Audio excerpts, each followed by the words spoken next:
12 City. Man, have I got a treat for you today. I'm spending some time with Don Piper. He's an author, the subject of an incredible movie about what happens when we die.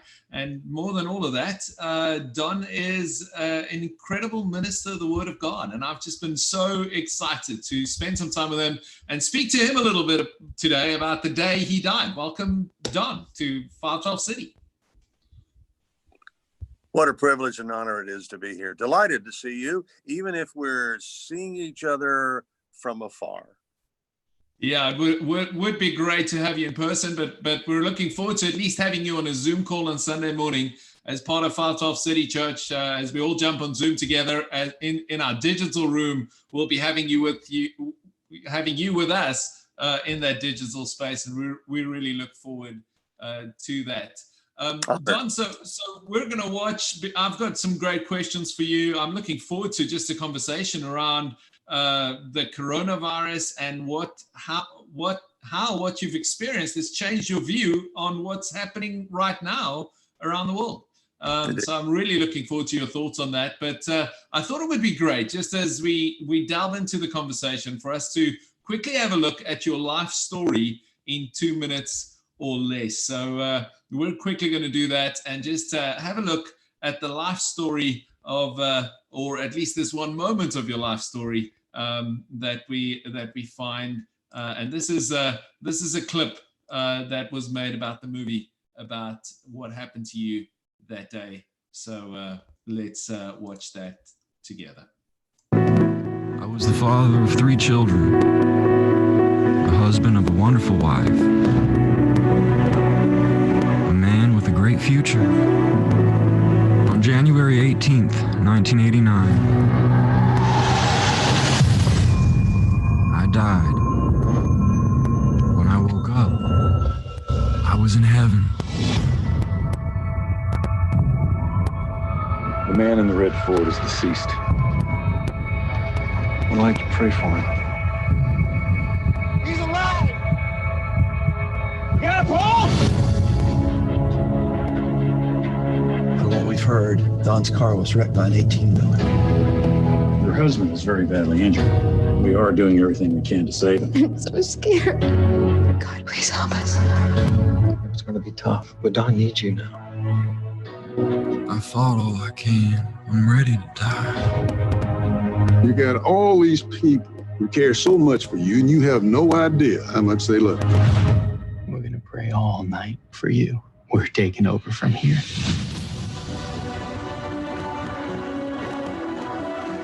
I have denied them the blessing of caring. You were right.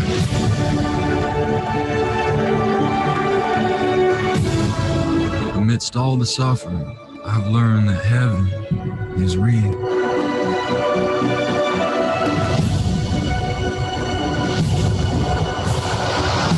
You prayed? I'm here.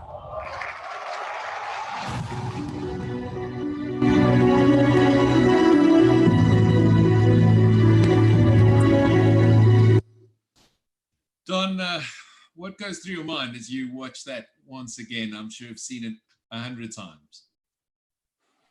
I try not to see it. You know, we were there. I was on the set probably 85% of the time filming that movie. And, you know, I remember Hayden looking up at me from being in the movie hospital bed with the movie device on. It was his real leg was actually under it. That was a prosthetic leg, of course.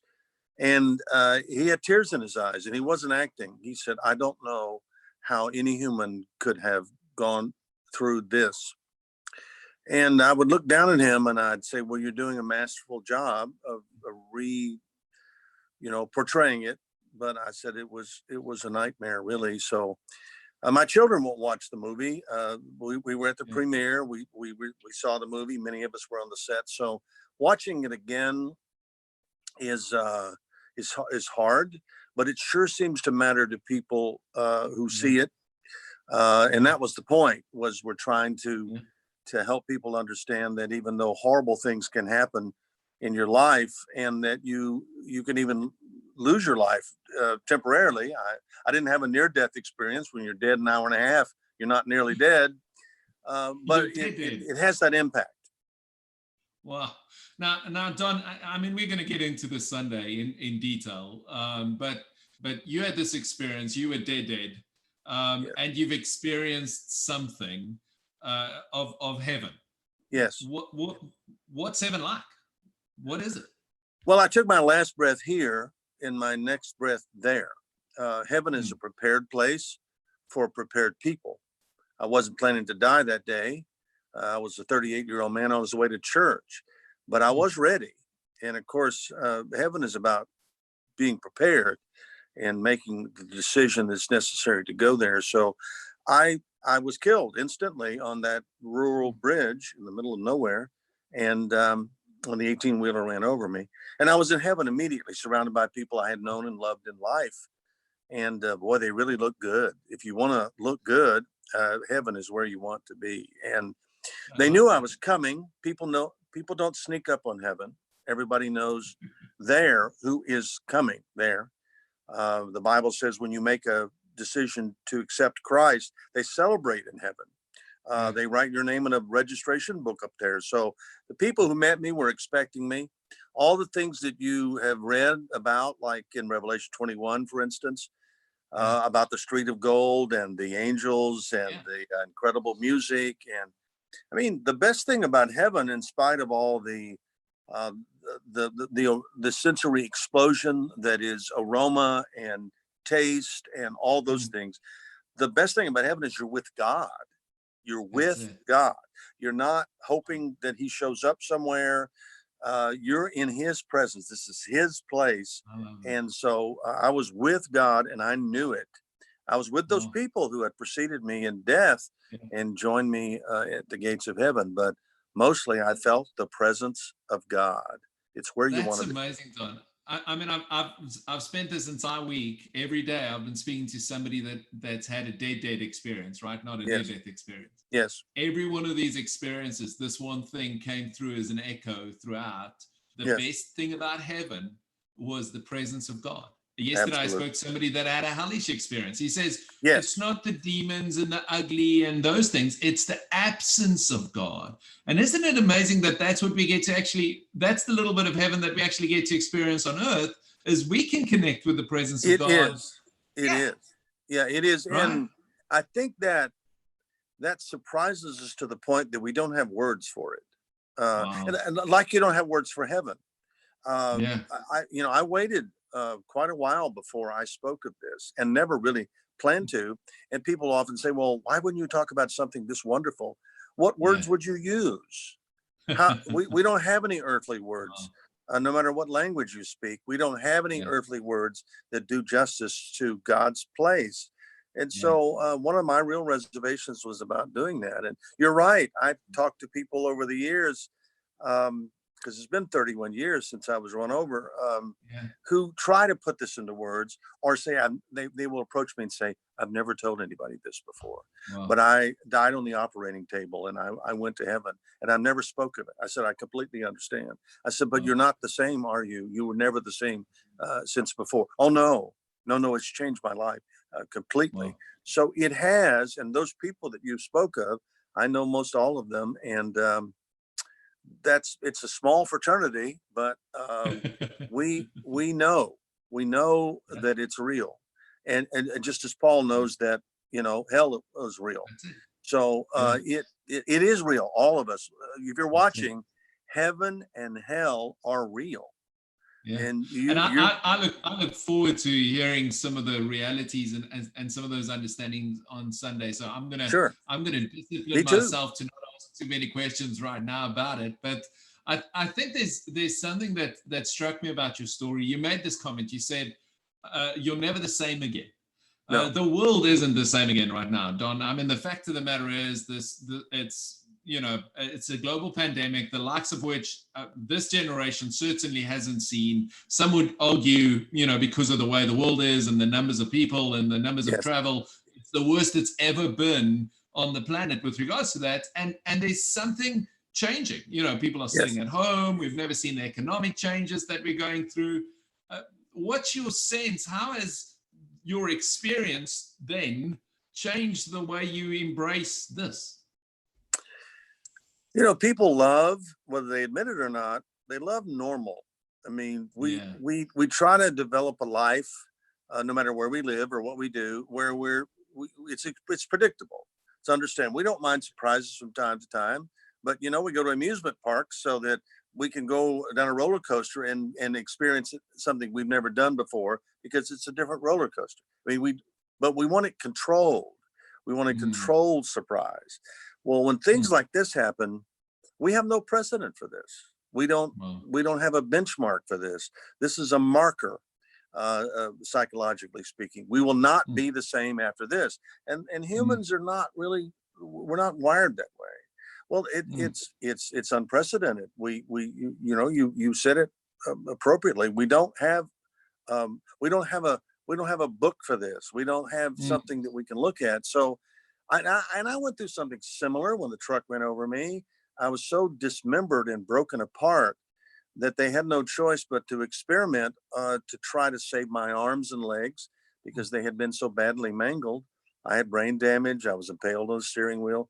So they were kind of reinventing the wheel as they went along, kind of like we're doing right now, where we're trying to find vaccines, we're trying to find ways to handle the economic impact. And so I lay there in the bed thinking about this, like, how am I ever going to get back to the way I was before? And I began to realize day by day, because it took months for me I was in a hospital bed for 13 months to figure out, how I was going to make it and to get back to normal. One morning I had it. I was wearing devices, metal devices, bone stretching devices that no one had ever worn before. And I just started shaking my fist at God. I think God would he'd rather us be angry at him than ignore him. And so I was just, why can't you send somebody here who understands what I'm going through? Because I feel like I'm all alone and isolated, which I know a lot of people are right now. People are at home. They can't leave. Even if they wander out to the grocery store or something, you got to wear a mask and come back. We're in a very isolated environment right now. And we don't even know how long this is really going to last. We can experiment with going out a little bit, but then they may have to pull the reins back in. So I lay there and God rebuked me in a very powerful voice. And he said, this is not about you, meaning my situation. He said, it's about me and what I can do through you now I could never do before the truck struck you and hit you. You need to get over your pity party. I may be speaking to someone right now. You may need to get over your pity party. And instead of shaking your fist at me and blaming me for this, you need to figure out how you can minister to other people through this, because this is a unique opportunity. This is a unique opportunity. People need to hear from you and how you're enduring, how you're overcoming. And so God told me that instead of shaking your fist at me, reach your hand out to other people and help them understand you can get through this. You may not be the way you were before, but don't be bitter. You can be better, but you will be different. And so I stopped shaking my fist at God and started reaching out to other people and saying, I know what you're going through. And I'm not the way I was before the truck hit me, but I hope I'm better. I'm just different, and you can be too. Wow. That's powerful advice in the season. That's fantastic. So Sunday, we're going to dig into all of this. We're going to speak some more. Anything that you would say, if I'm building expectation towards Sunday, why should I set the time on my calendar, be there at 10 o'clock in the morning and watch this live? Or even better, don't just watch it live, actually participate in the conversation by joining the Zoom room. Why should I be there on Sunday? We're going to answer some powerful questions. Well, I'm going to be there. I'm the pastor, so that's the easy part. But why should someone else be there? Yeah, I believe I believe God answers prayer. I may not look like much, but I am an answered prayer. The only reason I'm alive is because God answered the prayers of many people who prayed for me. So you're wondering right now if God's listening, and he answers. He does. We're going to talk about miracles. Again, I may not look like I'm a miracle, but it's a miracle I'm here. I was horribly injured unto death, and I'm here talking to you right now. And we're going to talk about finding that new normal and we will invite people into heaven. So if you know Wow. somebody who's not sure they're going, make sure they're with us on Sunday, because we're taking reservations in heaven I that like day. that. And so Awesome. there are a lot of reasons to be with us, and we hope you are. And call someone else and tell them to tune in. That's fantastic. Well, Don, we're looking forward to the time together. What's After ATX has been such a blast for us in the city of Austin. And I'm so aware of so many people asking these questions and finding these answers. Thank you for sharing your heart with us. And thank you for being with 512 City Church live this Sunday. I look forward to spending more time with you. I am blessed, and I look forward to seeing you, all of you, and those you invite to be with us on Sunday.